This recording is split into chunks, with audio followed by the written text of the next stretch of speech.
Okay, please. And if I go too fast, just, wave at me, because as young people, we like to take everything real quickly and forget there are people that need to listen to our stories and what we're trying to say. So talofa lava and warm Pacific greetings to you all gathered here today. I bring greetings from our All Saints Anglican Church family in Leififi to you, Bishop Y, and council members of the Anglican Women's Studies, and all of you beautiful wahine toa here today for this provincial hui. I stand before you humbled and in awe of the magnitude of mana, the wealth of knowledge, and all the mahi that has been shared since yesterday. My name is Ngalumalimana Bolivia Smith from the beautiful island of Samoa, representing tikanga Polynesia, hopefully to offer some insight into the hands to come as a young Tamaitai Samoa. I take this opportunity to thank Keridwin, Bettina, and those at AWSC, council members, for giving me this golden opportunity, and I pray that I will do it justice. My apologies in advance if I take you on a different journey today, but that's just us Samoans. You give us a slice of cake, we'll take the whole cake. So my sharing today draws from a few Bible verses that are relevant to young people, and the first being from Paul's letter to Ephesians chapter 2, verse 10. For we are God's workmanship, created in Christ Jesus to do good works, which God prepared in advance for us to do. We are God's masterpiece, and we pay homage to those who came before us, because God also set them apart to pave and prepare the way for us to come. I shared a while back on the AWSC Zoom talks and spoke of the topic, La Langaina o La Umalanga, Weaving My Journey. Today I choose to carry on the talanoa and the theology of the art of weaving that is relatable to me as a young Pacific woman, especially in our 3 tikanga church, and where this weaving has taken me thus far. My sister Condolita earlier today in her sharing shared about the importance of the fine mat, which is up here, and what it means in our Samoan context. I will carry it on and use the concept of weaving as my focal point for my sharing. Today, although somewhat in my late 30s, I am still very much involved with our Lotu Youth Mission community in the grassroots level, archdeaconry, and diocesan level. I held previous roles with the Lotu Youth Mission community as the president of the local archdeaconry and at the diocesan level from 2020 to 2021. I am a proud member of the All Saints Anglican Association of Women. I just joined this year, and a choir master. I don't have a nice voice, and also a member of our vestry. I currently work for the Samoa Water Authority as a team leader for communications and information technology systems. One of my main responsibilities is looking for new technology, software systems, and hardware to improve how our engineers can further the water infrastructure and supply in Samoa. One of the reasons I chose weaving is because it is relatable to our main theme, many hands make the workload lighter. As weaving is not about an individual, it is a collective effort. Weaving also requires the use of hands, hence making it even better to be used as a source of empowerment and to enlighten our young people. To share a little bit for those who missed out on my story from the Zoom session, the weaving of my journey has not always been easy, was not always considered successful, but the beauty of being God's workmanship is that He created us and prepared us, and He never put us in a situation that we are not able to rise out of. The weavers before us. Weaving is a great skill and requires a special skill that even up to now I don't know how to do. Born and bred in Samoa, I grew up watching my mama, my grandmother, share her knowledge and skills over the years to many women, including myself. I recall fond memories of Gomitio Tina, of the village of Apia, visiting my mama's house, to inspect one of her grand designs of a fine mat. This is how the art of weaving lives. It evokes for me memories of roles and responsibilities of the Weaving Guild and the rituals involved. Rituals are brought to the fore with the weaving of what we Samoans call the fine mat. So called this because of the fine threads of pandanus and used in its making. But the art itself begins with the planting of the pandanus tree, which I won't go into because that's a whole nother thing. I am choosing to focus on weaving. Weaving in the Samoan context is a communal activity, the action of your hands and the hands of those weaving with you. It is labor intensive. It is a labor of love. Weaving, therefore, evokes for me imageries that are multidimensional, from actions in nurturing, community building, gender roles, singleness of purpose, your relationships, planting security, and being fruitful from hard work, diligence, continuity, and so much more. The weaving for me as a Christian depicts God weaving and binding covenant with his people. In the context of weaving in relation to our theme, I can relate the process of growing the pandanus, etc., to our skills, talents, gifts, and experiences, knowledge and understandings as individuals, and as members of our respective organizations and tikanga. If we are able to weave all these into a common goal, it is possible to create and compare to that of a fine mat, something that we can be proud of and call our own. Although it's of cultural significance, it has a gospel essence to it, symbolizing life through forgiveness and reconciliation. Whilst the fine mat symbolizes life, the weaving itself is God weaving and creating a covenant with us. Weaving together represents our roles and our characteristics that we need to keep and remain in the covenant between God and us. It is an example of collaborative work, many hands, united, our unique mission, our heritage, our whāsinomanga, my identity, is intricately woven into this fine mat. When you get a chance after our cool presentation, you can come up and have a look at the fine mat, and you will see the little, how it's woven. That is God's covenant with us, intricately woven together.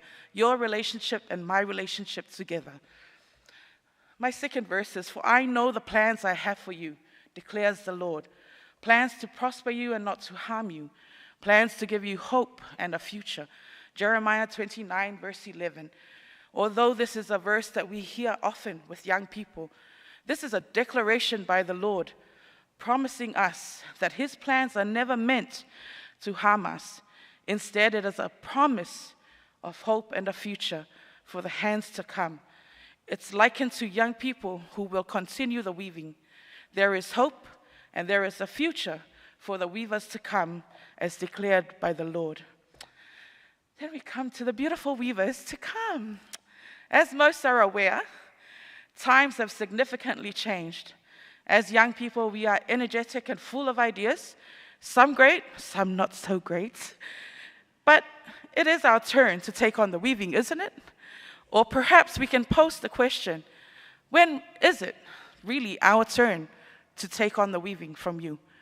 There is a Samoan word that I'd like to emphasize that is normally associated with weaving, whono, which translates to repair.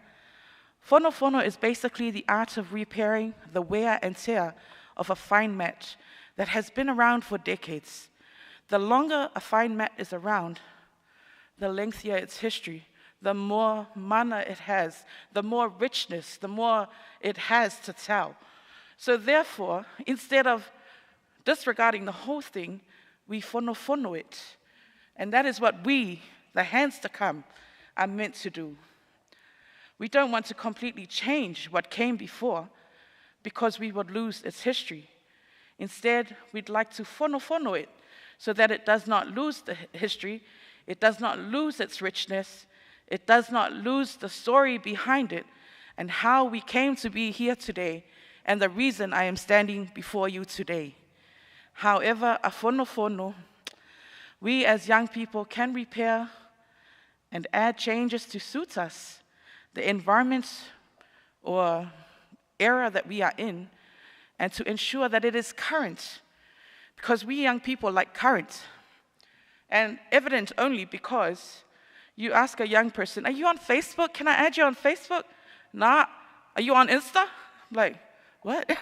So, it's the evolvement of these things. You have to keep up. So we got to make it current so that our young people are, ready to jump on, carry on the weaving with us. It's a never-ending process. Showing a few pictures. Please, Scott. Yeah, so this is what it looks like when we come together to weave a fine mat. And by the size of the fine mat, you do need a lot of hands. Hence, many hands makes the workload lighter. It is a life cycle. Our ancestors before weaved the way for us to come to Fonofono and continue to weave, for there are those who will come after us. So below are just some pictures of my colleagues recently coming together to Fonofono a fine mat and to put our own touch, make it current for a competition that we had entered. Now, as you can see, weaving is not a one-person job. It takes many hands, especially for the bigger and much more finer mats. Just go down to my other slide. So this is the end result. After 1 week of slaving away to Fono the fine mat, we ended up adding our own touch to it and putting a whole new spin on what is called a measina, treasure of Samoa. Proud to say we won this competition, and for me, this also encourages the hands to come, to know that times are changing and that change is coming, and that those who weave the way for us have open hearts for change. Definitely exciting times ahead for our young people and youth ministry. There is a bright future. What was once considered sa tapu, not allowed, is now slowly changing, and we can finally in confidence say, we can do this. And why? Because 1 Timothy chapter 4, verse 12 says, don't let anyone look down on you because you are young, but set an example for the believers in speech, in conduct, in love, in faith, and in purity. It would be amiss of me when I first started out in the youth ministry some odd years back in 2006. We were fighting for all sorts of things in our diocese.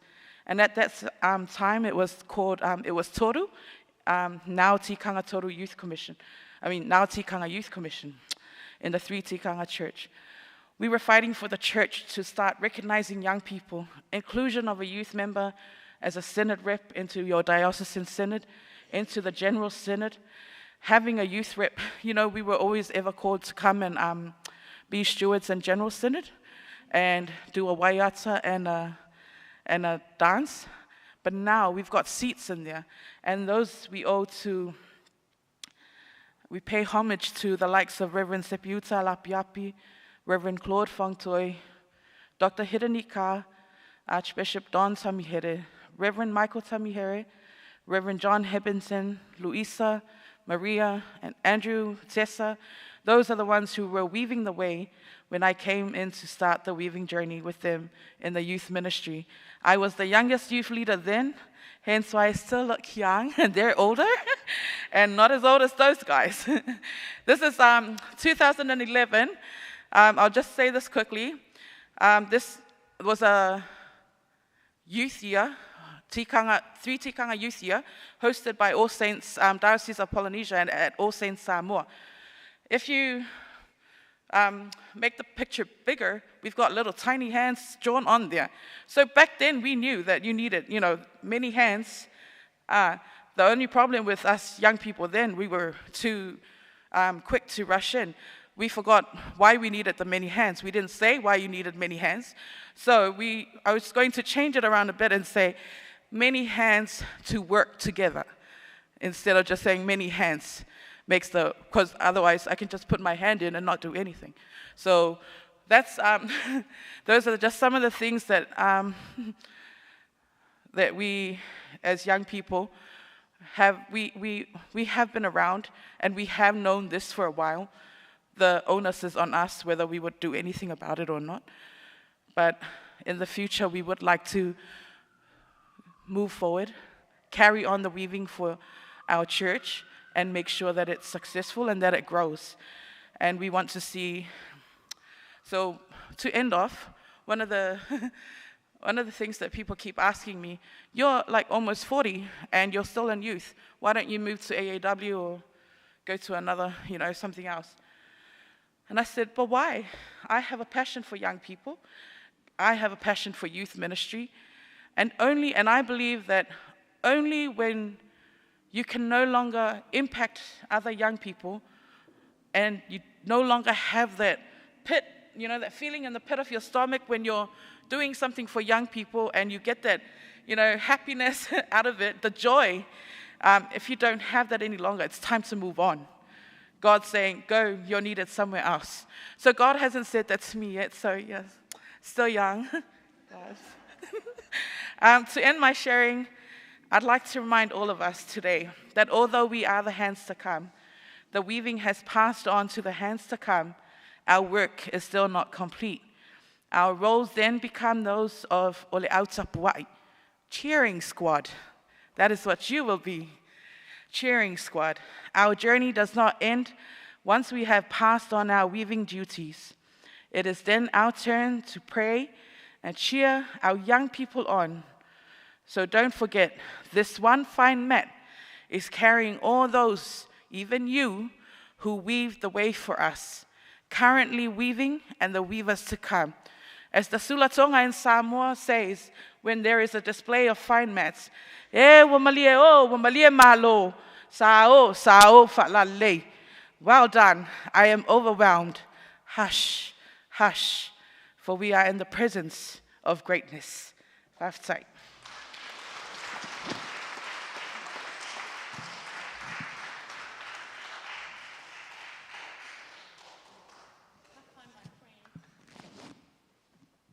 Now we welcome Bridie to the stage. Thank you, Bolivia. That was a great start. When we decided the order of the speakers, I mentioned that what I have to say today might be quite painful to hear, so we thought we'd give you a sandwich. So we've got Joy from Bolivia, challenge from me, and then we've got Sophie to cheer us up and bring us back to joy. When I was asked to speak on this topic, I had to think really hard and decide how honest I wanted to be. My views are not easy to hear, and I don't mean to come across as dismissive, insensitive, or uncaring. And I also want to state clearly that what I am talking on and seeing is in my personal Pakeha context. It might not be true in yours. I have journeyed with the women in this room for a while, so if ever there was a space to be vulnerable and to speak what is on my heart, it is in this group. So my hope is that we can still be sisters at the end. So here we go. Let's rip the Band-Aid off. I see the church dying. I see Pakeha people my age struggling to have any spirituality at all, let alone a Christian faith. I see the false gods of money and consumerism taking my peers away from any faith they may have encountered in their childhood. I also see the few who have remained in church being burnt out, abused, and being subjected to harmful theologies. For those of us who have remained the few survivors, we don't want to bring people to church. To come to know God, yes, but not to come to church. Why? Why would we introduce someone to a dying entity that spouts harmful theologies? And if we are really, truly honest, when I look around my unchurched friends, I know that I cannot in good conscience bring my gay, trans, or female friends to church. I can't do that because I don't think they would be safe. and I don't think it is where they would find God. So yes, the church is dying, and no, neither I nor my peers feel a need to prevent that death. But we are Christians, and if we are people of the resurrection, then the death of the church should excite us, because without this death, there is no resurrection. And let's be honest again, there are some things about the Anglican Church that need to die. Our story has abuse, bullying, oppression, and hierarchies where there should be equality. There are times in our recent history when we have made decisions of money over people, of power over people, and of position over people. So we hope that those things die. Now, when something dies, there is naturally a grief process, and it's really important that we do not skip that step. We cannot have the joy and the celebration of Easter Sunday if we do not have the grief and the distress of Good Friday. And so together we must mourn. Mourn the dreams not realized, mourn the communities, the parts of the body of Christ that we have become separated from. Mourn the people we have failed, the beloved churches that have had to close, and mourn the rituals and traditions that no longer serve us but still feel familiar and comforting. Right now, I see those of us few who are young people in the church as being something like palliative carers. Our goal is to preserve the dignity of the church as it takes its last breath, to hear the confessions of regrets, to give a state funeral to the traditions that have served us for so long but no longer offer good things to our communities. But most importantly, our job is to offer hope that death is not the end. Over the Easter 3 days, we see a transition from death to resurrection. Some people and churches are at a Maundy Thursday point.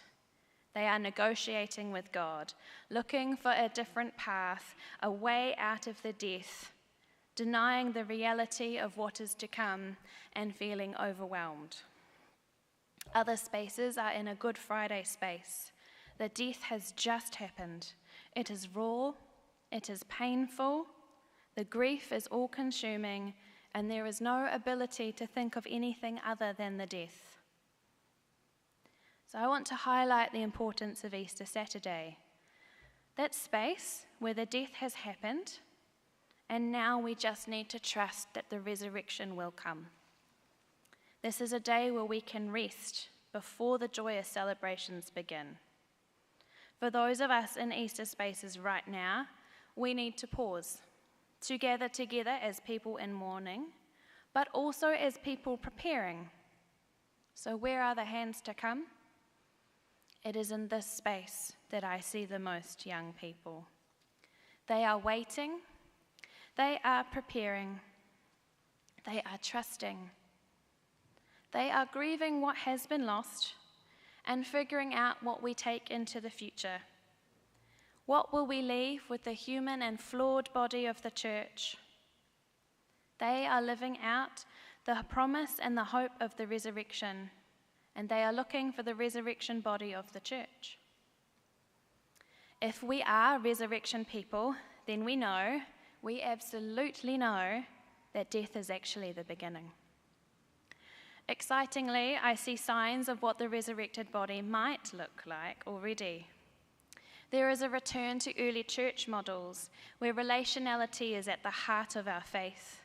We're eating together, discussing personal faith and theologies, and walking alongside one another as small-knit communities is the goal. It does not go down well with vestry when you tell them you don't want to grow numbers. But I think that's what we should be saying. We want growth in people's individual relationships with God.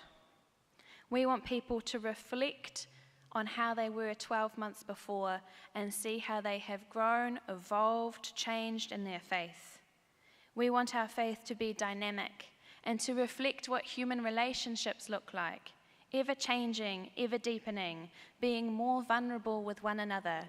Young people want a genuine friendship with God. As well as glimpses of what our resurrected body will look like, I see glimpses of who will be the new people we are called to care for.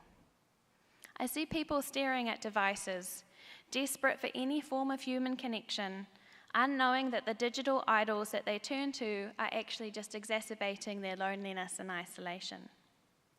I see people like my son and his friends who are living reminders of biculturalism. They will need ways forward to worship and to know God that reflect more than one culture.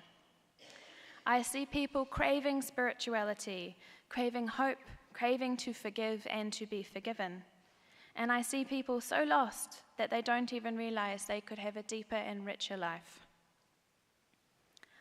I know that the Anglican Church, in its resurrected state, will be able to offer relationships and community. It can offer a framework for Pakeha, Maori, and Pacifica to worship and know God alongside each other. The resurrected church can offer ways to gain hope, forgiveness, and grace.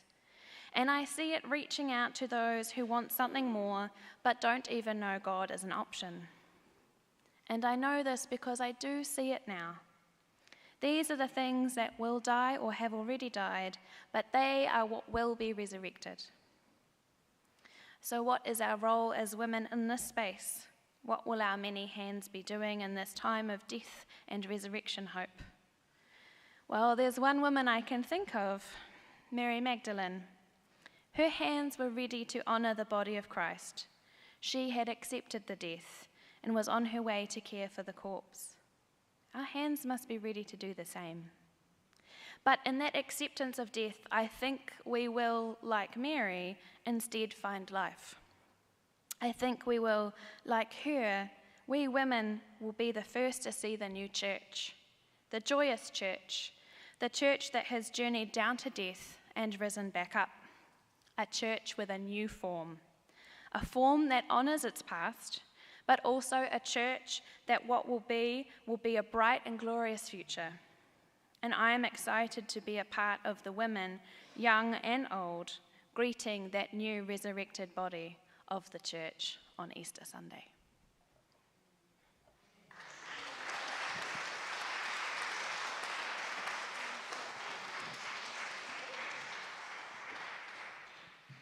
Kia ora, Bridie. Now, welcome Sophie. Kia ora, Sophie.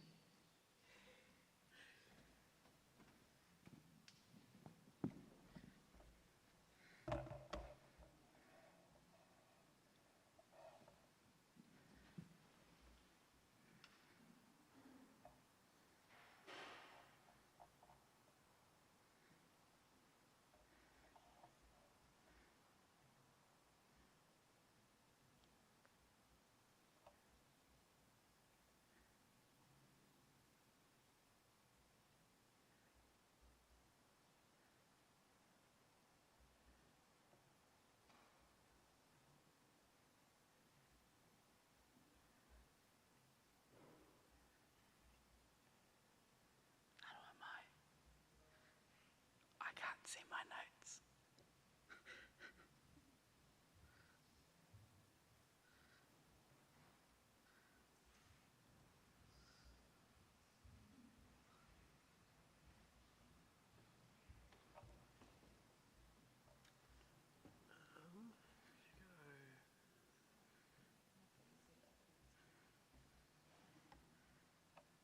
Good night.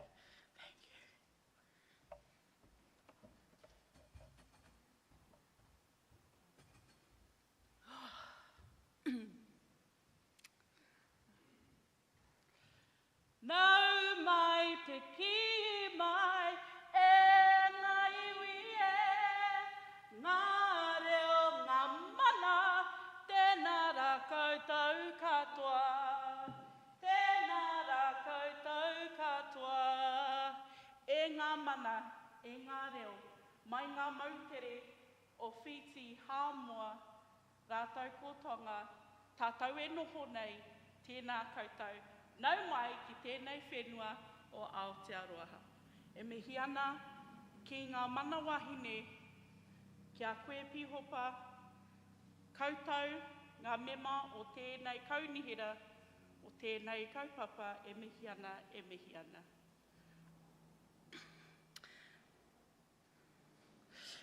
Many hands to come. Here are some of the ringa. Here are some of the hands that make up our amorangi, te hui amorangi o te mano o te wheke. Our hahi, they are the why. They are the reason why we trailblaze, test, challenge and explore opportunities and pathways within our hahi. Whilst my hands are here with you now, weaving the uniqueness we each bring as wahine, we prepare for them.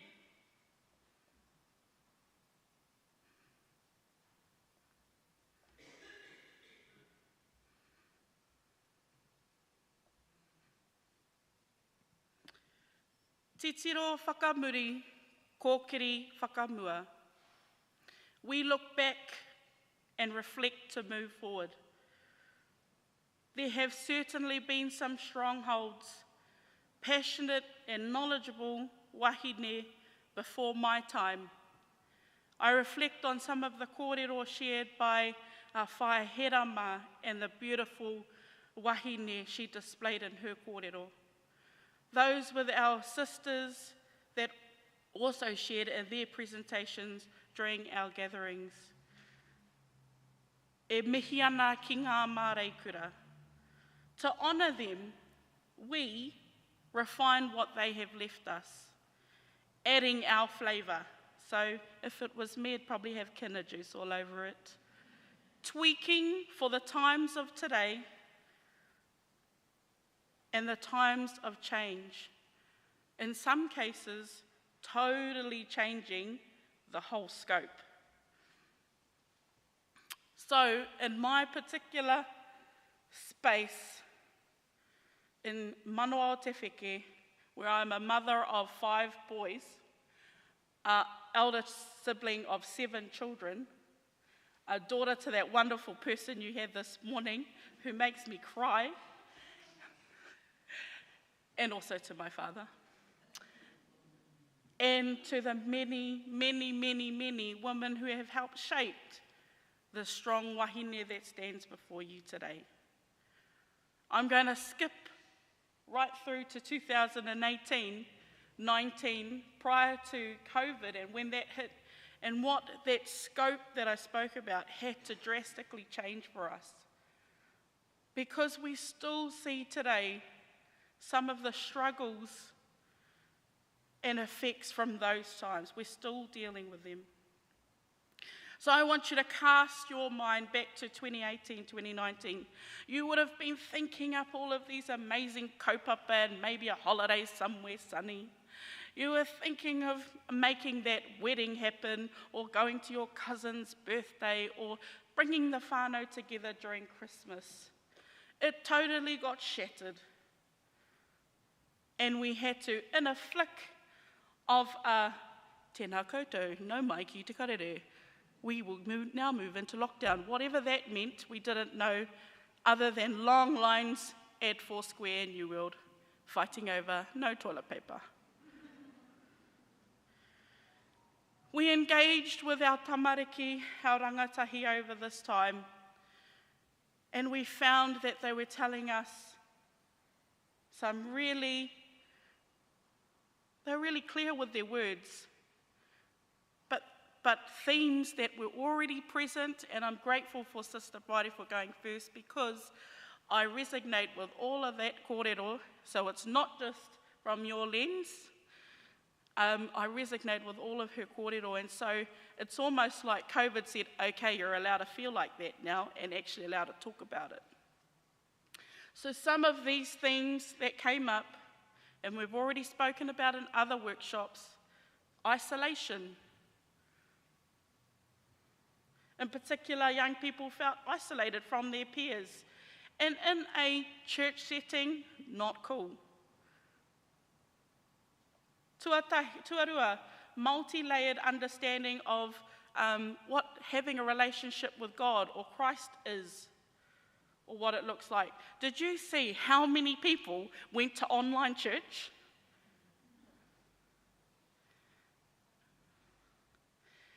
Tuatoru, digital access. Now we have an array of views about devices. When used appropriately, they are tools of success. However, our young people sit in those spaces. Do we hold space there with them too? Virtual platforms, social media. This is where they are. Are we there? And finally, the theme of fear. Fear of the unknown. And some of the comments from this research were, I don't know how to pray. I can't ring English fire. Shame. Or, I don't know anyone. I don't want to go there. Bridie has spoken her truth, and at some extent, I see what she sees. Today, I chose to share some hope. Today, I'll choose to share some ideas with you. Maybe a bit of creativity, but you're all pretty creative, so I hope you think it's creative too. A way forward for our tamariki, for our wahine, for you, for me. So we're going to move into a practical space for tamariki, rangatahi and whānau. In 2019, my whare became a studio, not by choice. I had a 4-week-old baby, 3 children under 10, a husband and wife trying to work. It was mayhem. You can take yourself back to that. I'm sure it looks the same in your whare. We created a live stream tamariki episode called Tamariki Time. It was recognised, and we were soon funded at the end of 2020, and now we had to actually produce some goods because we were just doing it for fun at home. And here Te Aka was born. What is Te Aka? It's a platform of mihingare educational resources to support Maori immersion and bilingual settings for tamariki youth and whānau ministries. It's a resource with the initiative to use high-quality production equipment to develop and output media. Tuatoru, and this is my favourite, is to build the capacity of young people and their whānau in their ministry and nurture new believers. Taken from John 15, kia uai mātou ki te akapono. What guides us are our uara, pono ki te atua, pono ki te reo, pono ki te whenua. Pono ki te atua, we are mihingare, seeking to share the Lord. Pono ki te reo, we empower Christian communities to use te reo Māori. Pono ki te whenua, our kaupapa seeks to recognise Christ within iwi, rohe and pariha. Since this inception, we have been creating a whole lot of stuff, and here's just a handful. Animations, te harinui reo Māori picture books, and the illustrations you see are of real life people. And you can scan those barcodes, by the way, and it'll take you straight there. A marautanga, a curriculum based on the lectionary in te reo Māori. Te aranga, another reo Māori picture book and audio book. Pepi puka puka, fabric books. Kāri nohi nohi, high frequency word cards for tamariki. Waiata hari hari and kupu and recordings, which we will learn. Inoi kupu and recordings. What's next? Interactive games, music videos, vlogging, and AI. If you don't know what it means, kei te pai, asha moko.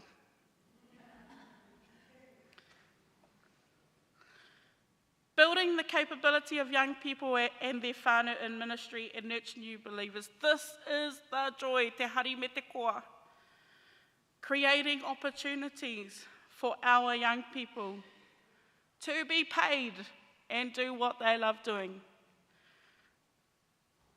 So in here you'll see illustrators, graphic designers, creative designers, sound technicians, camera operators, content developers, directors, editors, and we also provide the training for this so that they can use these in their spaces and places of gathering.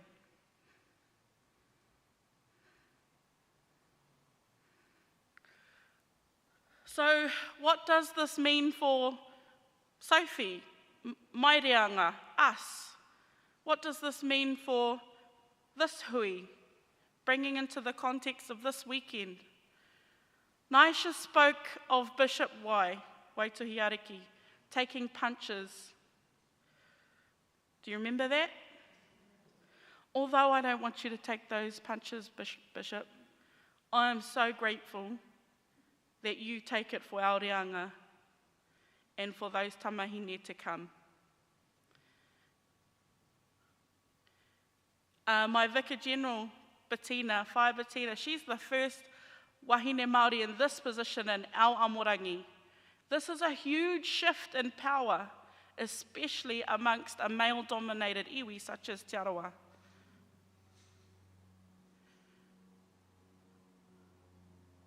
Ngaro atu he te kura, whakaeke mai he te kura. For me, it's succession. We need to see to be. We need to be to make change. This is my wero to you. Us three wahine here this afternoon, we're here. We still have a long way to go, but we are here and we are ready. Hand over the reins. No, we're ready. So, in light of that, my two sisters are going to come up and we're going to teach you this waiata that Whae Piki alluded to in the first night. The words are on the screen and our babies will sing for you and show you the action. So, e tū tātou. Do you have some sound?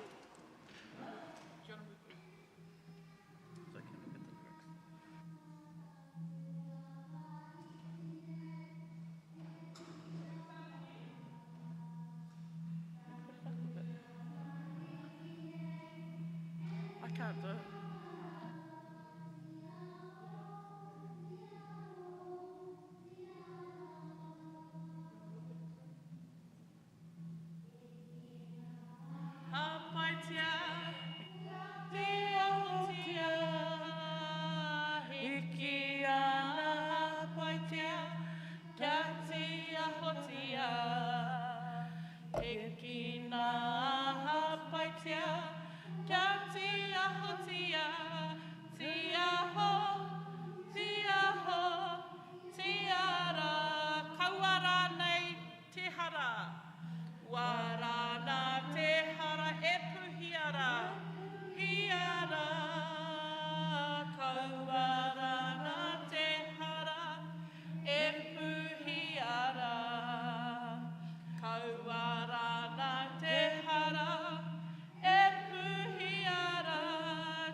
Do you want to say anything? We'll just hold on to you and then you say. Are we done? Questions? Yep, okay, we'll take it. So now, these chairs are here for a reason. And it is apparently for you to ask us any questions. Well, while you've been speaking, I've noted a couple of things that I'd like you to clarify for me, please. So this is a starter from me. Now I've been writing little notes as well. How do you see the Youth Commission has influenced youth voices being woven into our three tikanga church? How do you see the Youth Commission has influenced youth voices being woven into our 3 tikanga church?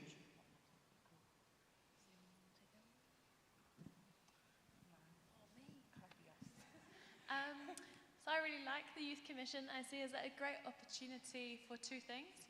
One, for youth to be able to have a go at getting their voices heard. And I say have a go not in a way that's meant to be belittling the work they do, but just when you're a young person and you haven't done something before, there's quite a lot of anxiety and overwhelmedness. So having that space to go that is designed to elevate those voices is just beautiful, and I'm so glad that we as a church recognise and offer that. I can't remember the second thing I was going to say, so it must have been a lie.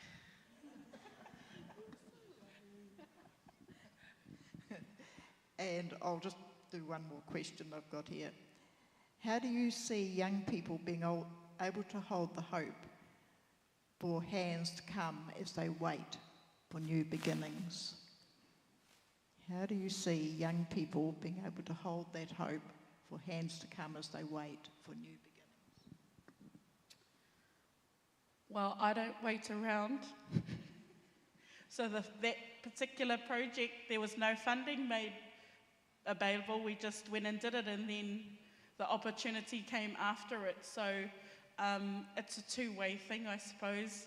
As much as people need to deliberate or wānanga, whatever it is they're doing, we will just carry on getting the mahi done over here. In my own particular amorangi, I'm really fortunate to have kaiarahi around me that I go to for advice before making any bull in a china shop decisions. Now, do we have questions from the audience, please? I'll come round with the microphone.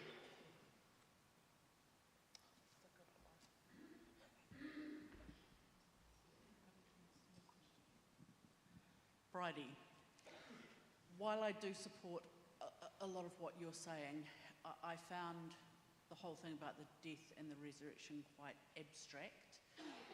When you talk about, so I'll just ask this question in 2 parts. When you talk about death of the church, are you talking about dissolution of parishes and sale of buildings and that sort of thing, which we've already seen the beginning of in Christchurch? How do you actually see this resurrection, and what form do you think it's going to take?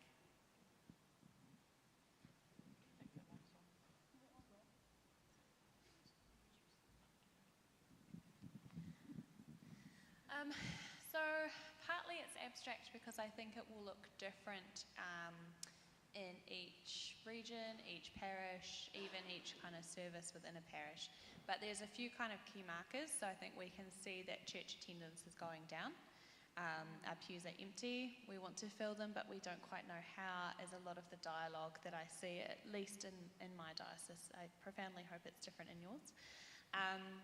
So that's kind of where I more see the reality setting in. And I think, where do I see the resurrection? Annoyingly, it's kind of the same. It will look a little bit different in each context.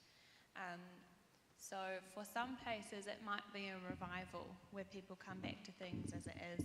But in other spaces, it might mean that the way a 9:30 service looks, I mean, it might no longer follow the prayer book. I don't know.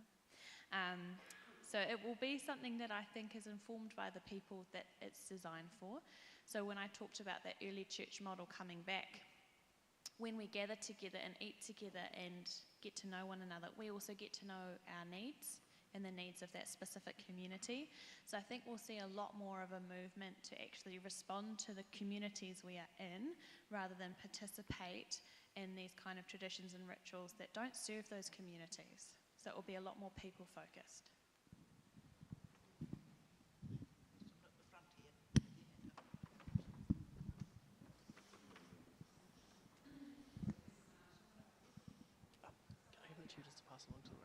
Oh, thank you. Okay. Bridie, thank you for being honest. I've been in the Anglican Church my entire life. I've been diocesan children's worker, youth coordinator, done all the things. And I've sat through events like this where brave young people have spoken and said it's, you know, what you see and what you experience. So thank you for sharing. I just wondered if you three would be brave enough to speak about how able you feel in the parishes you're in to own change, like to move furniture, to change the service, to claim space, and whether some of that, who gets to decide what and how, would make a difference for you as young people.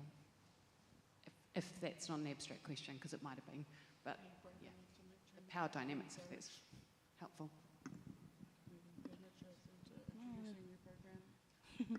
I'm just going to, I'm not sure, I can't speak for tikanga Maori and tikanga Pakeha.